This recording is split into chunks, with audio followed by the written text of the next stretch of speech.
আসসালামু আলাইকুম। আমি মোহাম্মদ পারভেজ বলছি ইতালি থেকে। তো আজকে আমাদের সূরা ফালাকের উপর তৃতীয় ভিডিও। আর অলরেডি আমরা দুইটা ভিডিওতে সূরা ফালাকের প্রথম যে চার আয়াত রয়েছে আমরা এটার উপর আলোচনা করেছি। তো আজকে একদম সর্বশেষ আয়াত নিয়ে আলোচনা হবে এবং আশা করি আমাদের রহস্যময় জগৎ অর্থাৎ হিংসা যে বিষয়টা আছে আমরা এই বিষয়টা নিয়ে একটা আইডিয়া বা ধারণা পাব এবং আমরা এরপরে সূরা ফালাকের উপর আরও গভীরভাবে বিশ্লেষণধর্মী ভিডিও বর্তমান বিশ্বে আমরা সূরা আল ফালাককে কেন আমরা রিসাইটেশন করব, তিলাওয়াত করব এবং সূরা ফালাকের প্রয়োজনীয়তা কি বর্তমান বিশ্বে এই বিষয়বস্তুগুলি আমরা পরবর্তী এপিসোডে আলোচনা করব। তো কথা না বাড়িয়ে শুরু করি। বিসমিল্লাহির রহমানির রহিম। শুরু করছি মহান আল্লাহ তাআলার নামে, যিনি রাহমান এবং রাহিম। তো আমাদের চতুর্থ আয়াতটি হচ্ছে এরকম: মিন শাররিন হাসিদিন ইজা হাসাদ, অর্থাৎ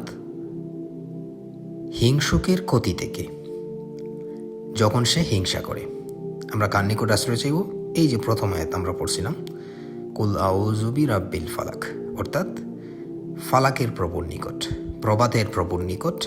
এবং আমি বারবারই বলছি এই বিষয়টা যে ফালাক এটা নিয়ে আমাদের মুসলিম যারা দার্শনিক আছেন, মুফাসসির আছেন, তাদের মধ্যে অনেক মতপার্থক্য রয়েছে।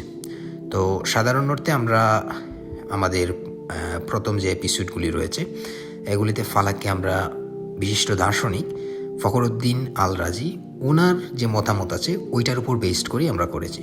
তো আমরা এই মতের উপর বেসড করেই আমরা আজকের এই আলোচনাটা কন্টিনিউ করব।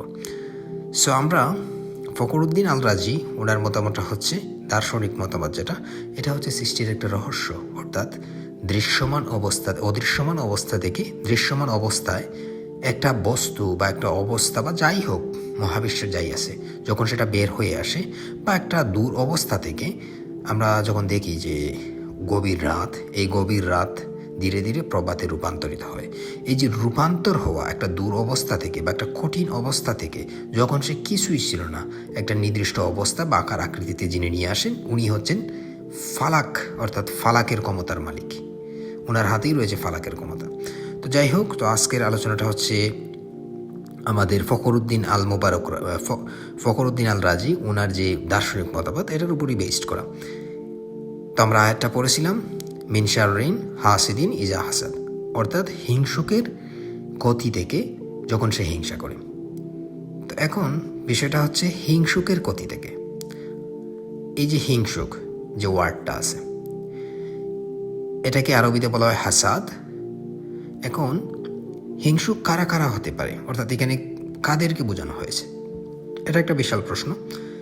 আমরা ঐতিহাসিকভাবে জানি যে বিশ্বনবী হজরত মোহাম্মদ মুস্তাফা সাল্লাল্লাহু আলাইহি ওয়াসাল্লামকে একজন ইহুদি যার নাম ছিল লাবিদ ইবনে হাসান, সে জাদু করেছিল, ব্ল্যাক ম্যাজিক করেছিল। তো এর প্রেক্ষিতেই বেসিক্যালি এই ফালাক এবং নাস এটা নাজিল হয়েছিল। তো আমরা জানি যে এই সূরাটা স্টাডি করলে ইহুদিদের যে ব্ল্যাক ম্যাজিক, আমরা এর পূর্বের ভিডিওতেও বলেছি, এটার সাথে একটা গভীর সংযোগ আছে। এই সূরা এটা প্রমাণ করে এটা একটা গভীর সংযোগ আছে। তো হিংসুক একদিক দিয়ে বললে দেখা যায় যে নাস অর্থাৎ মানব অর্থাৎ মানব জাতিকে বোঝানো হচ্ছে তারা হিংসা করবে। আবার অপরদিকে অদৃশ্যমান আরেকটা জগৎ আছে, সেটা হচ্ছে জিনদের জগৎ। অর্থাৎ হিংসুক হতে পারে দুইটা জিনিস থেকে হিংসা আসতে পারে। এটা এক নাম্বার হচ্ছে মানব জাতি আর আরেকটা হচ্ছে জিন জাতি। তো আজকের আলোচনাটার বিষয় হবে মানব জাতি থেকে আমরা কিভাবে হিংসাটা উদ্ভব হয় এবং এটা আসলে আমরা কিভাবে করতে পারি। আমাদের বেসটা হবে আজকে জাস্ট অনলি মানব সম্প্রদায়কে কেন্দ্র করে। সো আজকে অর্থাৎ সূরা ফালাকের ৪র্থ নম্বর আয়াত, হিংসুকের হিংসা থেকে যখন সে হিংসা করে ওই ক্ষতি থেকে আমি ফালাকের প্রভুর নিকট আশ্রয় চাই।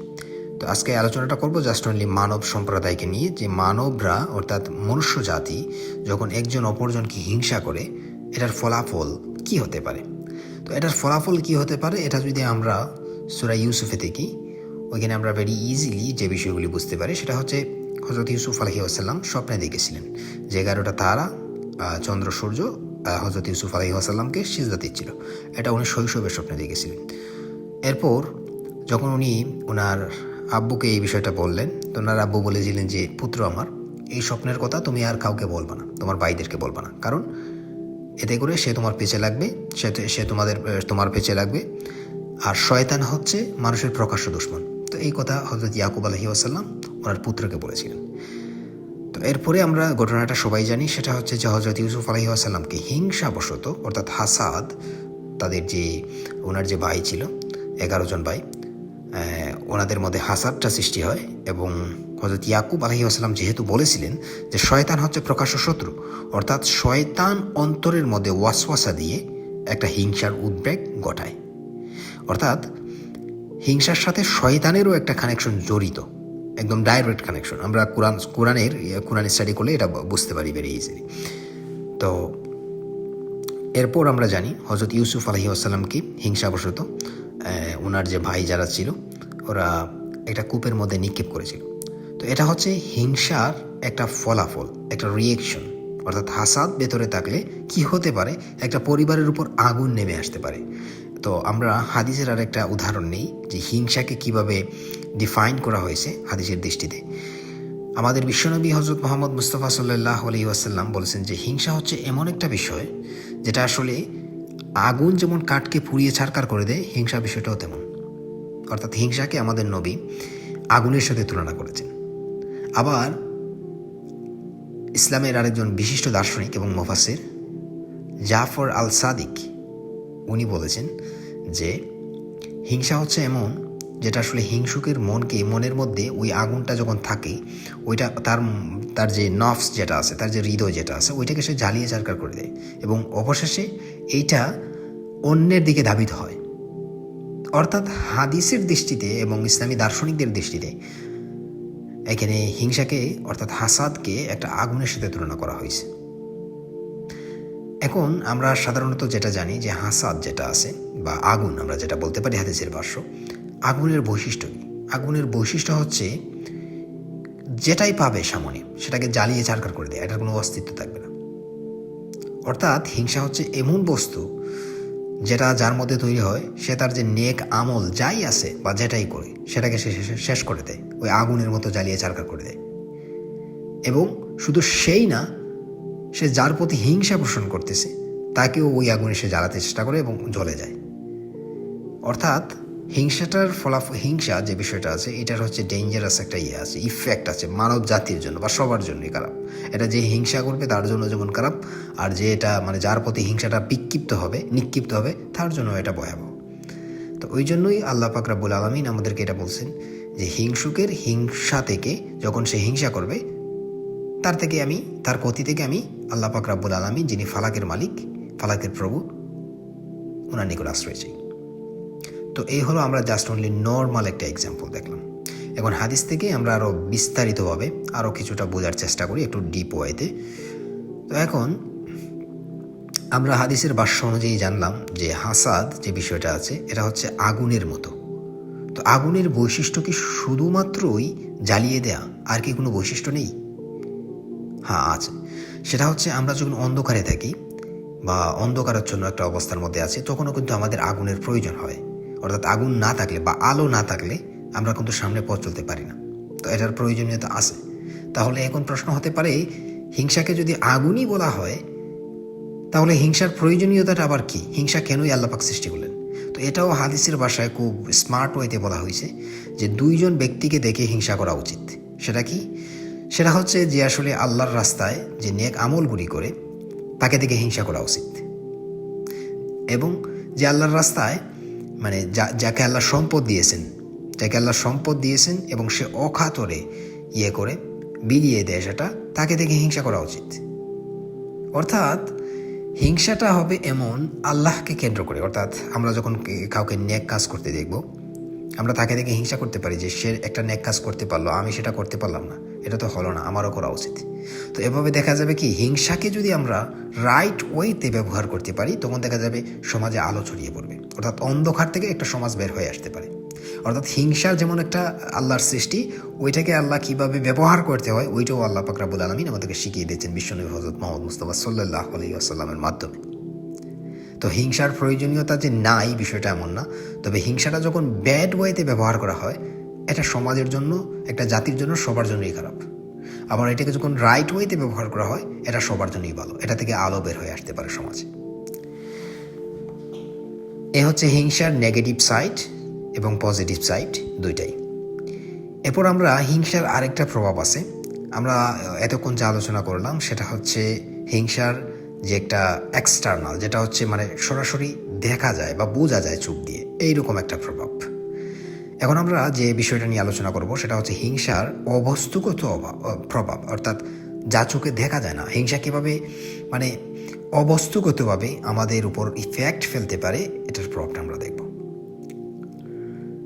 তো যাই হোক, এই বিষয়টা আসলে আলোচনা করতে গেলে প্রথমে আসলে হাদিস থেকে একটা বিষয়ের করতে হয়, বলতে হয়। সেটা হচ্ছে আমাদের বিশ্বনবী হযরত মুহাম্মদ মুস্তাফা সাল্লাল্লাহু আলাইহি ওয়াসাল্লাম উনি বলছেন যে বদনজর যে বিষয়টা আছে এটা সত্য। অর্থাৎ আমরা যখন কারো দিকে বেড ওয়েতে তাকাই বা একটা বিষয়কে নিয়ে অন্যরকম একটা করি, এটাকে আমরা সাধারণ অর্থে বদনজর হিসাবে ধরতে পারি। তো বদনজর এটা আসলে আসতে পারে দুইটা দিক থেকে। একটা হতে পারে হিংসা থেকে, আমরা কারো প্রতি হিংসা পোষণ করতেছি, তো হিংসা থেকেও অন্যের দিকে, অর্থাৎ যার দিকে হিংসা পোষণ করতেছি তার দিকে বদনজরটা হতে পারে, নিক্ষিপ্ত হতে পারে। আবার বদনজরটা আসতে পারে আমি কারো প্রতি মুগ্ধ হলাম, এরকম মুগ্ধতা থেকেও আসতে পারে। তো আমরা হাদিস থেকে কয়েকটা এক্সাম্পল নিলে আমরা ভেরি ইজিলি বিষয়টা বুঝতে পারবো। সেটা হচ্ছে হাদিসেই বলা আছে যে একজন সাহাবী, ওনার নাম ছিল সাহল ইবন হুনাইফ, এবং আরেকজন সাহাবী নাম আসছে, ওনার নাম হচ্ছে আমির রাদিয়াল্লাহু তাআলা। সো একদিন সাহল ইবনে হুনাইফ একদিন গোসল করতেছিলেন। তো যখন গোসল করতেছিলেন তো হঠাৎ করে আমির রাদিয়াল্লাহু তাআলা ওনাকে দেখলেন।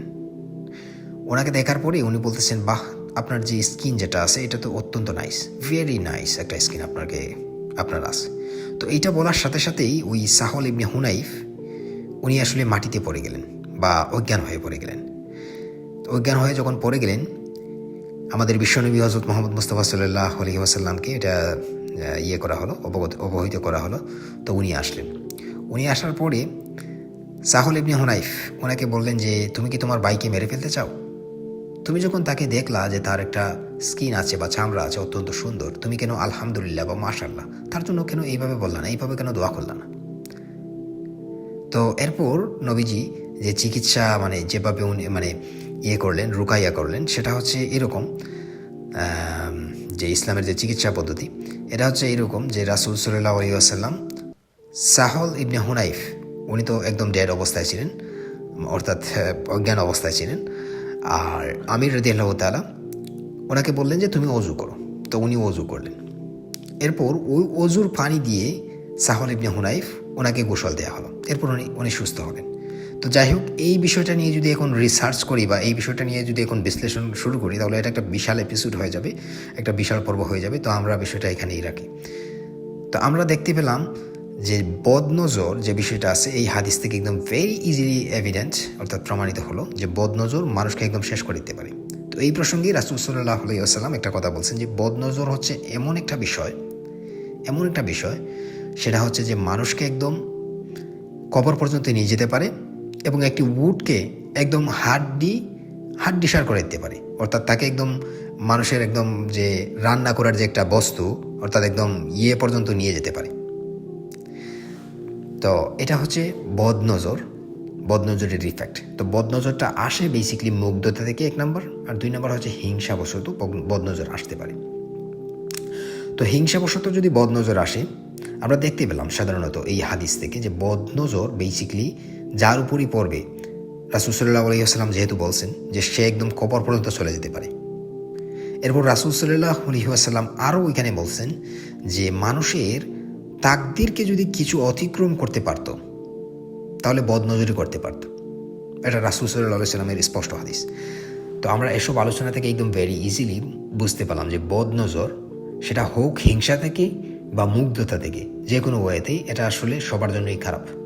তো এই জন্যই আল্লাহ পাক রাব্বুল আলামিন আমাদেরকে এটা বলছেন যে হাসাদ থেকে, অর্থাৎ হিংসুক যখন হিংসা করে তার থেকে আল্লাহ তাআলার নিকট আশ্রয় যাওয়ার জন্য। তো এটা হচ্ছে হিংসা এবং হিংসার ব্যাড ইফেক্ট। এখন যদি আমরা আলোচনা করি যে হিংসা এই বিষয়টা আসলে মানব জাতির উপর, বিশেষ করে আমাদের মুসলিম সমাজের উপর কারা হিংসা পোষণ করে, এটা নিয়ে আমরা আসলে পরবর্তী কোনো এপিসোডে এই বিষয়টা নিয়ে আলোচনা করব। আজকে এই পর্যন্তই রাখি, বিকজ এখন যদি হিংসা এই বিষয়টার প্রকারভেদ, অর্থাৎ হিংসা আসলে মুসলিম সমাজের উপর কীভাবে নিক্ষিপ্ত হয় অন্য গোষ্ঠী দ্বারা বা অন্য ফিলসফি যারা ফলো করে, এটা নিয়ে আলোচনা করলে বিশাল একটা আলোচনা হয়ে যাবে। তো আজকে এই পর্যন্তই। নেক্সট এপিসোডে ইনশাআল্লাহ হিংসা নিয়ে আরও বিস্তারিত আলোচনা করব। আল্লাহ হাফেজ।